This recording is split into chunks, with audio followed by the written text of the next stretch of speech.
Lincoln, Slavery, and the Civil War, Lecture 3. In the last lecture, we left off with Lincoln's fundamental moral response to the issue of slavery and to Douglas's pop-sov approach to slavery. Namely, this claim that one must take a stand on slavery. Either it is morally right or it is morally wrong. If it's morally right, then there's nothing wrong with the spread of it. If it's morally wrong, then whatever you do with it, your approach to it must be based on the acknowledgement of its wrongness, which implies, among other things, that even though the institution of slavery, where it already exists, enjoys constitutional protections that must be respected, you must nonetheless adopt a policy towards slavery that does not allow it to spread any further than it already has, and you need to do your utmost to devise ways of peacefully abolishing slavery over time. So that's the Republican approach. That's Lincoln's approach. And that's why he's against Pop-Sov, because Pop-Sov would allow for the indefinite spread of slavery. But if slavery's wrong, you can't, that's a wrong policy to take towards it. Now, but at the same time, Lincoln in many places makes it clear that he is not, his intention is not to immediately abolish slavery. So, when he's a presidential candidate, he is not running on an abolitionist platform. He is not saying that he, if elected president, has any intention to restrict in any way the institution of slavery where it already exists, because he doesn't believe that that he has the power to do so. Right? The Constitution protects slavery where it exists.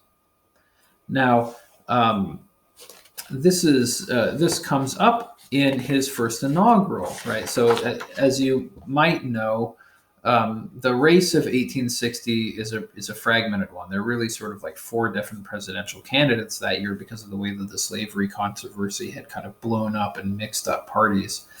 So Lincoln was one of four candidates, and when he is elected, at that time, and I don't remember the exact dates, but back in the 1860s, it was still the case that there was something like 4 months in between the election in November and the inauguration, which I think was in March. So there's an interregnum period, but Southern states begin seceding from the Union in December.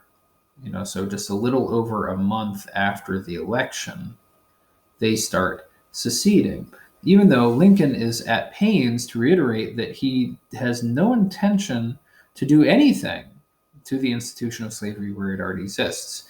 The first sort of passage from his first inaugural on page 163 is where he lays this out. He says, "Apprehension seems to exist among the people of the Southern states that by the accession of a Republican administration, their property and their peace and personal security are to be endangered.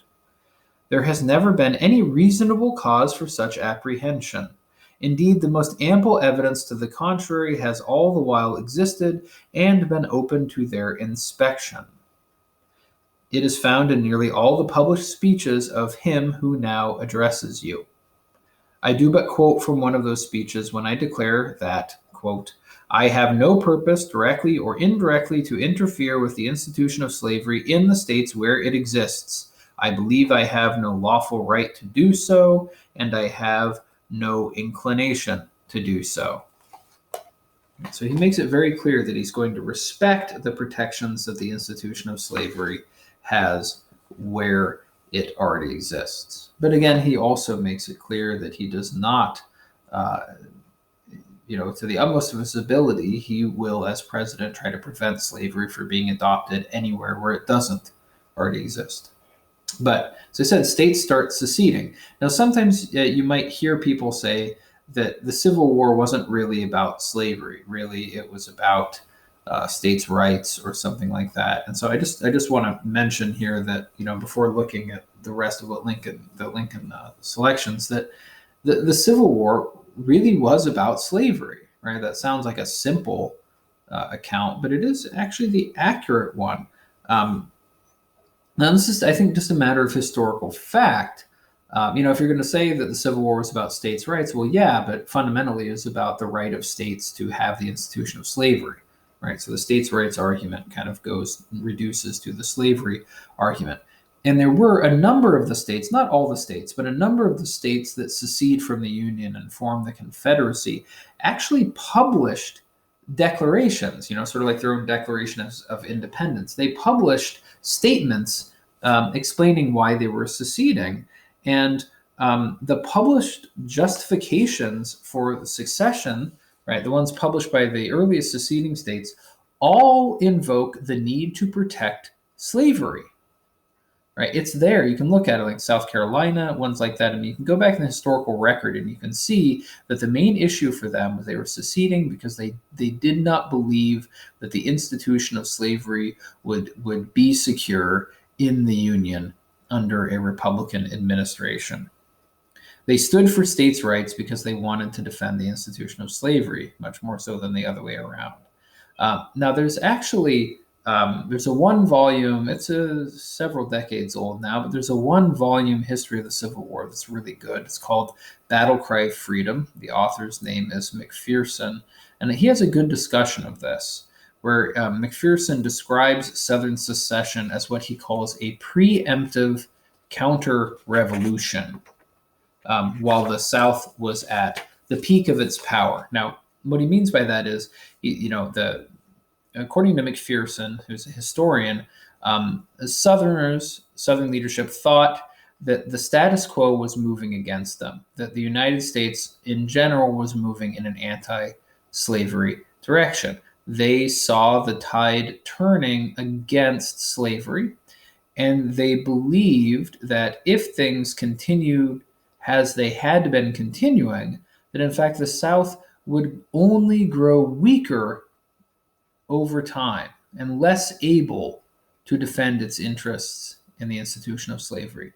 And therefore, the thought was that decisive action as fast as possible would be the best course for success, the best plan for preserving indefinitely the institution of slavery was to leave the Union at a time when the South still had the strength to do so, and because they thought that if secession was challenged, they thought that they could beat the North in war if there were a civil war. And it definitely was not crazy for them to believe this. I mean, if you know anything about the Civil War, you know that it did not have a preordained outcome, especially not at the beginning. The South was very formidable. So this is a preemptive counter-revolution. They are preempting any interference with the institution of slavery by leaving when they did. So it wasn't necessarily that they thought Lincoln himself in the next few years was going to do something, but they thought that, with each passing year, the strength of the South vis-a-vis the North weakens, and thus the future of the institution of slavery becomes more uncertain. So better to leave now when they have the strength to leave and preserve the institution of slavery than wait until later. And I mean, remember, Lincoln was not even though he wasn't an abolitionist, he was not a friend, obviously, to the institution of slavery. I mean, remember the House divided speech. Lincoln's primary purpose was to make sure that slavery was put on the course to ultimate extinction. That's his goal, right? And the beginnings of that policy is to make sure that it did not expand beyond its present borders. So his view of the future precisely was one where slave-owning states grew weaker over time, or where the institution of slavery grew weaker over time. Even though, again, as I read, you see in the first inaugural that he's very, very direct in saying that he has no intention to interfere with the institution of slavery where it existed. He wasn't going to suspend the fugitive slave law or anything like that. Now, remember, this approach of Lincoln's, it's consistent with believing that slavery is wrong. You can believe that it's wrong, but still believe that you don't have the constitutional power to abolish it outright.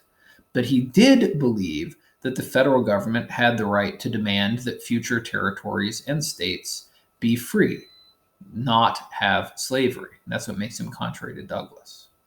Nonetheless, the South took very little comfort in Lincoln's constitutionalism because, in the long run, they recognized that the containment of slavery within its present borders was the equivalent of a slow motion policy of abolition over time.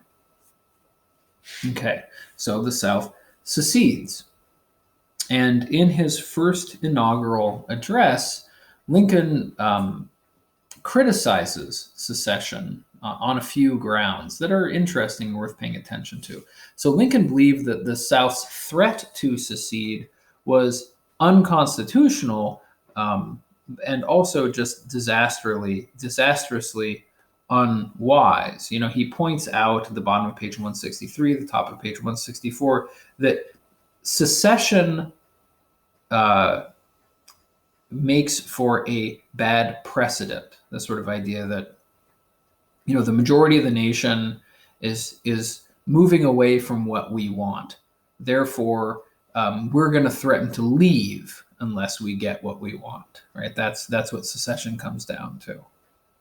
And he says that sets a bad precedent. Right? At bottom of page 163. What if a majority and a minority of the people disagree on government policy? If the minority will not acquiesce, right, the majority must, or the government must cease. There is no other alternative for continuing the government is acquiescence on one side or another, right? So when you have a majority and a minority and they disagree with one another, one side has to give way or else you're done. There's nowhere to go.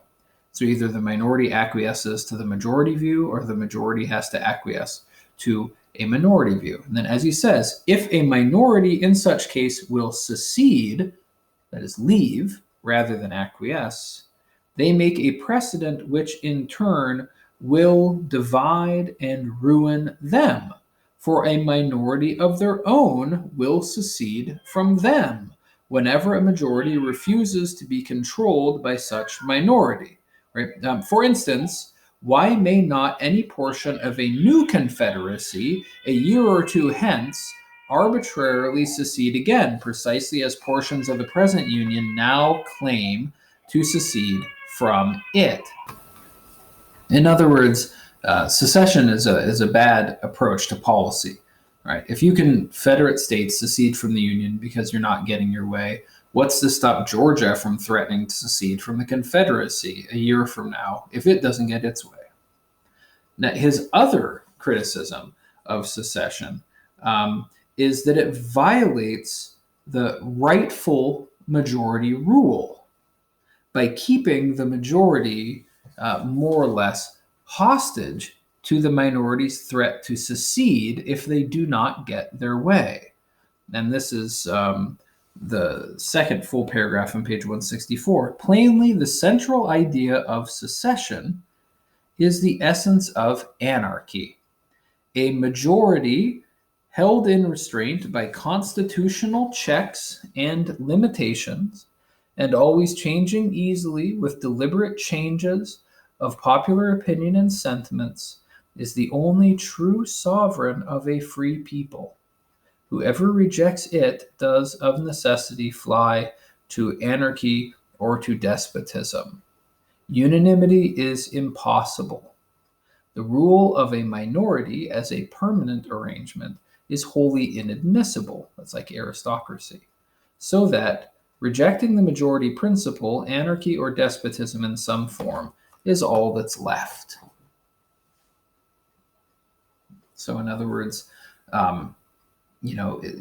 constitutional government in a representative democracy is majority rule within constitutional limitations, right? I mean, the Constitution sets limits. The majority cannot deny people religious liberty. The majority cannot deny people due process of law, right? The Constitution sets limits to how the majority can act. But within those constitutional limits, it is the majority that has the right to rule, right? So everybody's equal, everybody has an equal vote. Then the position that has the most support is the position that should win out. The alternative is rule of the many by the few, and that's aristocracy or oligarchy. That's inconsistent with the principles of republican government. Now, to try to win over the South, Lincoln goes on to say that, that he's willing to sign an amendment to the Constitution saying that the federal government cannot interfere with the institution of slavery where it exists. He's willing to affirm that. He's willing to affirm a constitutional amendment that expressly says that. And he's willing to support that because he thinks that the Constitution already says this. But nonetheless, he's not going to budge on his central principle of the containment of slavery. As he says, the only really substantial issue at the time is whether slavery should be extended or not. And because he believes slavery is wrong, he is uncompromising when it comes to allowing it to expand. He won't. It has to be put on the path of ultimate extinction. All right. And this is ultimately what happened, but not the way he wanted, because it happened through civil war, right? And the eventual abolition of slavery comes about through the Civil War. Initially, the Civil War, as Lincoln presented it and understood it, was just a war to preserve the Union. It was not a war to abolish slavery. He wrote early on, he said, if I can preserve the Union by freeing the slaves, then I will do that. If I can preserve the Union by not freeing any slaves, I will do that. If I can preserve the Union by freeing some slaves and leaving others still in slavery, I would do that too. My goal is to preserve the Union. But over the course of the war, and especially in the wake of the Emancipation Proclamation, the Northern understanding of the Civil War turns into a war to end slavery. And Lincoln attempted to give kind of a justification for this somewhat unpopular shift towards abolishing slavery. A lot of people in the North didn't see it that would see the war as being about abolishing slavery, but he attempted to give the war sort of a greater meaning by invoking the Declaration. He ennobles it in the Gettysburg Address. And this is an attempt to deliver on the promise of the Declaration. Remember, he had said in his speech on the Dred Scott decision that the claim that all men are created equal was put in the Declaration for future use. It was an ideal that was not being perfectly recognized or perfectly embodied, but that America should seek progressively to realize. And that's more or less the way he presents the Civil War in the Gettysburg Address on page 165 of your packet. 77 years ago, which is to say in 1776, our fathers brought forth on this continent a new nation conceived in liberty and dedicated to the proposition that all men are created equal. So as he makes the Declaration's claim that all men are created equal, the fundamental principle that the nation dedicated itself to in 1776. It says, now we are engaged in a great civil war, testing whether that nation or any nation so conceived and so dedicated can long endure. We are met on a great battlefield of that war. We have come to dedicate a portion of that field as a final resting place for those who here gave their lives that that nation might live. It is altogether fitting and proper that we do this. But in a larger sense, we cannot dedicate, we cannot consecrate, we cannot hallow this ground. The brave men, living and dead, who struggled here have consecrated it far above our poor power to add or detract. The world will little note nor long remember what we say here, but it can never forget what they did here. It is for us, the living, rather, to be dedicated here to the unfinished work which they who fought here have thus far so nobly advanced. It is rather for us to be here dedicated to the great task remaining before us, that from these honored dead we take increased devotion to that cause for which they gave the last full measure of devotion. That we here highly resolve that these dead shall not have died in vain, that this nation under God shall have a new birth of freedom, and that government of the people, by the people, for the people, shall not perish from this earth. Gettysburg Address. So the Civil War is recast as an attempt to further realize the fundamental principle of the American regime, which is natural equality. Now, of course, that equality, you could say, is still not fully achieved. I mean, obviously, this speech is delivered, almost 100 years before the rise of the modern civil rights movement, right? Jim Crow, civil rights.